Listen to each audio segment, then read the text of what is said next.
What is up, guys? Welcome back to the Ace Crypto YouTube channel, and welcome back to another market update. So as you can see up there, 1 trillion again. We are over the 1 trillion.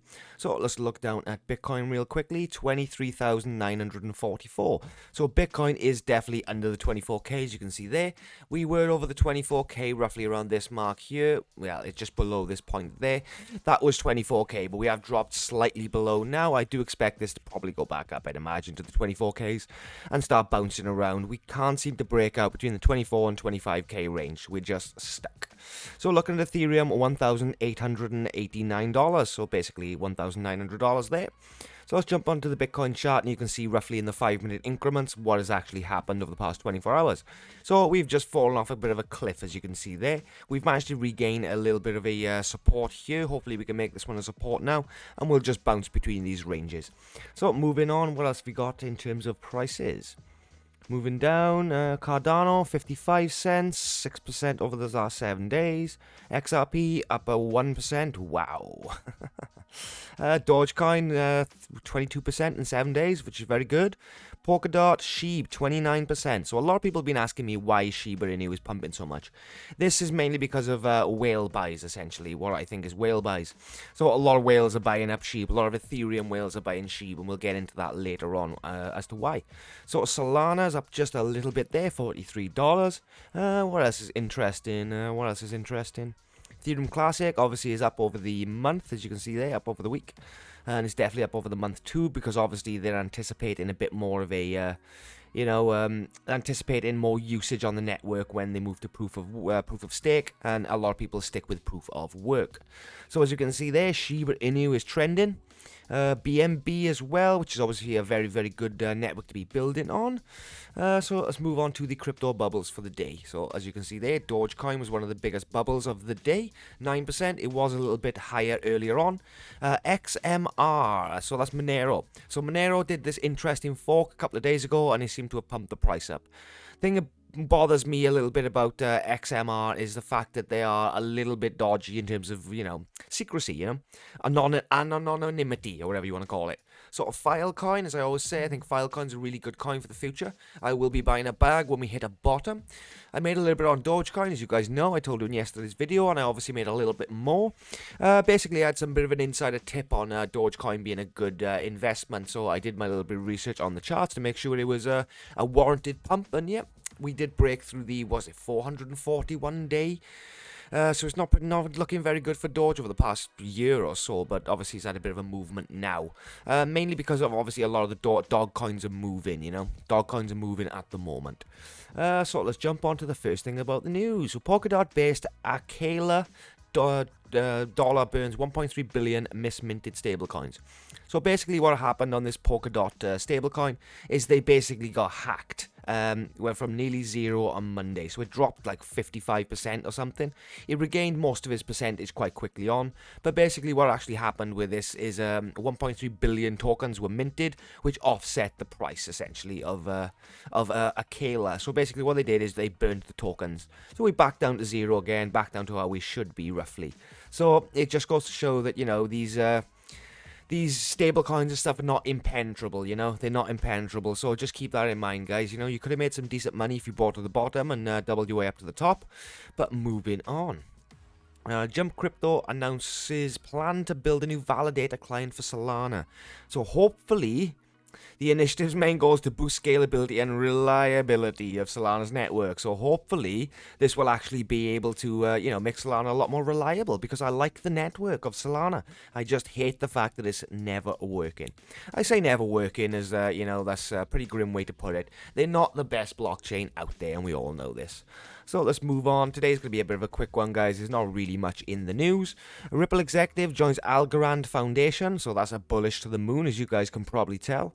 The more cross partnerships you've got between Ripple and other companies within the crypto sector is bullish. So I'm very excited to announce that Devon Morthley has just joined the Algo Foundation as Head of Ecosystem Access. He will wake up every morning worried about whether Algorand and ASA are listed on exchanges and in wallets. I'm sorry. That's quite funny, guys. That's quite funny. So this is bullish news for Algorand, you know. I hold Algorand myself, and I obviously hold some XRP. So I do believe Algorand's going to be a very good one for the future. A lot of people back Algorand, like a lot of big people buy Algorand and want back Algorand. So the DAI stablecoin holders need to be cautious. Here's why. So this is all about the Tornado Cash situation, as you guys know, the mixer, the virtual currency mixer Tornado Cash. So it's imposed sanctions on there, obviously. Circle, the issuer of USDC, I think they do have partnership with Coinbase as well. So it's like half Coinbase, half Circle's stablecoin. Froze over 75,000 USDC linked wallets or addresses, whatever you want to call it. So basically, this is a bit of a problem, you know. So DAI is the 4th largest stablecoin in the cryptocurrency market and is 15th largest asset by market capitalization. The Ethereum-based stablecoin DAI has had a major on-chain movement, particularly during ETH's round back to $2,000. Yeah, so basically, with a problem with this, you know, because it's backed by USDC. Well, no, it's not backed by USDC. Hold on. The fall of DAI's supply on exchanges underlines a decline in the interest in institutional and retail investors. This does not come as a total surprise given DAI's relation with the already troubled stablecoin USDC. Yeah, so the MakerDAO is DAI's, you know, that's who supports DAI.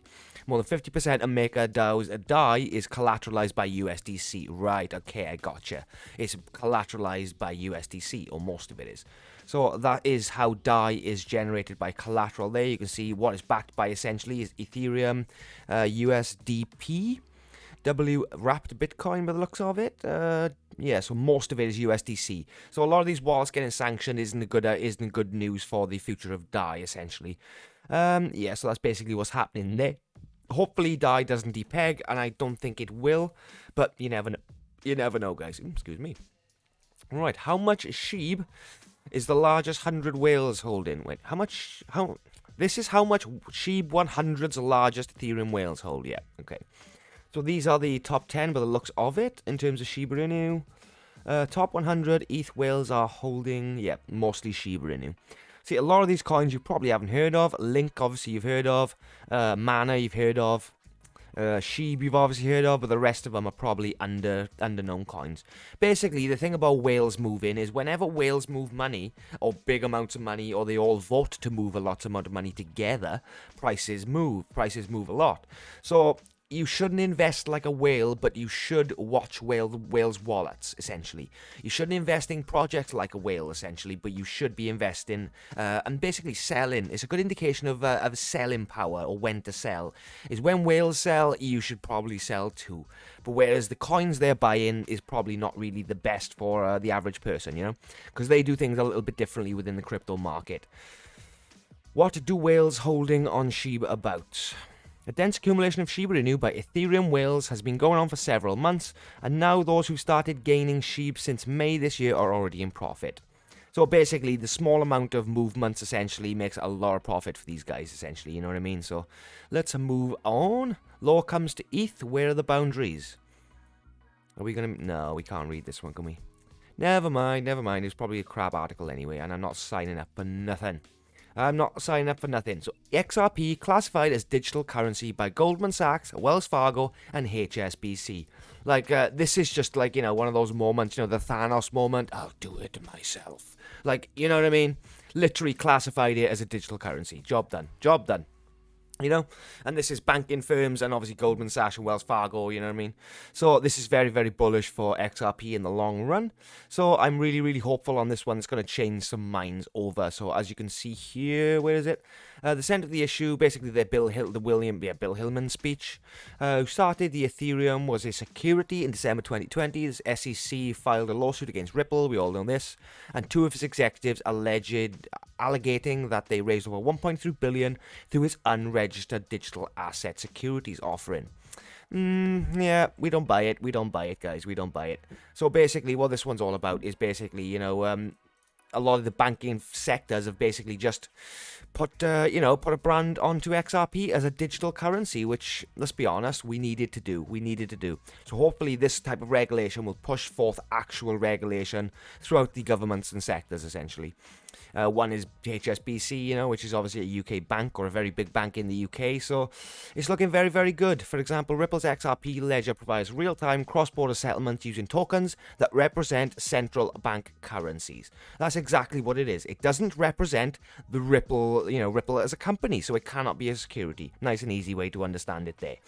I don't know why this argument has gone on so long, to be honest with you, but this is very bullish for the long run of Ethereum, for XRP in general. So if you are holding the bag of Ethereum, it's probably going to do a good 10x at some point in the next couple of months, a couple of years, guys.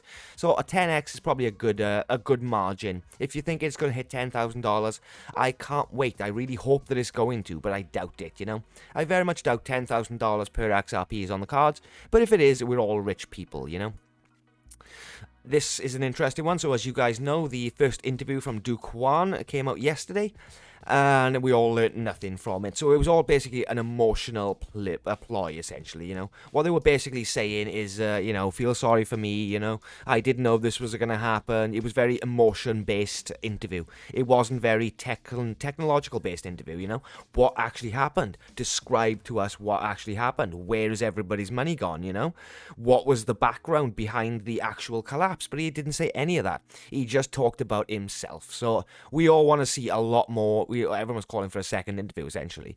They want an interview where people actually ask him questions, real questions. Dogecoin up 15%, may just be the beginning of price breaks, important level. So take this with a pinch of salt, guys. Every time you read an article saying it may just be the beginning of a price break, we're in the middle of a bear market, and we're not coming out of a bear market anytime soon. So don't get your hopes up for anything astronomical for Dogecoin, Like, I've sold my position already because I do see it going back down a little bit on the Doge side of things. Maybe when we hit the bear market, hit the bull run, we might, obviously we will go up a lot higher, and it would be worth probably chucking a couple of quid into Doge then, but as of now, I don't see it going up much further than it is already. So I've taken my profit and I'm walking away. That's what you guys have to learn to do, is walk away from profits. You might have left 3, 4, 5% on the table, but at the end of the day, you could have lost all 15% if you waited long enough. So the thing about it is, guys, you got to be happy with the profits you take, Be happy with the profits. So to be honest with you, Dogecoin seems to be moving. And the Dogecoin, apparently, the Doge chain, have you heard about this? So the Doge chain has just come online as well. And the Shiba Inu metaverse is starting to do things. So I can see why Shiba Inu is pumping. Like, it's a very Asia coin, it's very Asia-dominated coin, Shiba Inu and Doge. So that's where a majority of the buying power comes, and obviously from a lot of the die-hard holders, The Doge father himself, loves Doge, or he just loves the meme of Doge, essentially. But that's pretty much all we have time for today. Do I have anything else? So this was an interesting one that jumped in the chat yesterday. So we do live streams every day on TikTok. So if you do want to join me on over there, it'd be much appreciated. So someone jumped in the chat and started trying to shill me his project. And normally I don't like shilled projects, but this one, D-Hub, seems quite interesting.